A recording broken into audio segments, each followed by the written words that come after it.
দামোদর মাস চলছে, পুজো করতে হবে।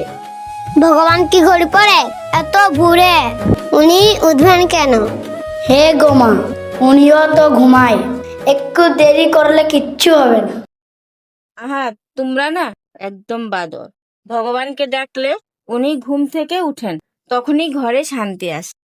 শান্তি আসুক, যাতে ঘুমটা ভালোভাবে হোক। মা, আমি পূজার পর যদি হালুয়া পাই তাহলে আমি এক্ষুনি উঠে যাব।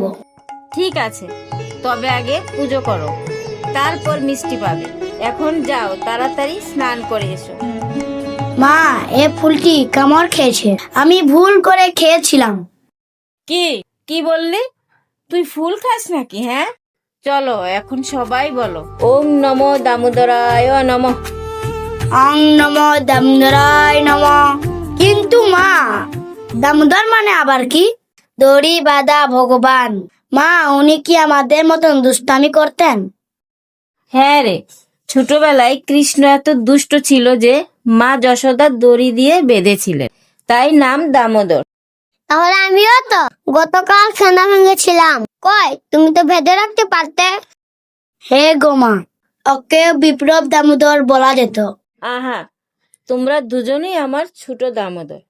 তবে এখন প্রার্থনা করো, মন ভালো রাখ।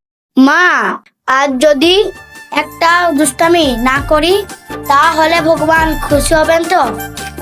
আর আমি যদি ওকে বিরক্ত না করি তাহলে নিশ্চয় স্বর্গ থেকে ফুল পড়বে। হ্যাঁ রে, তখনই আমাদের ঘর ভরে উঠবে আলোয় আর হাসিতে।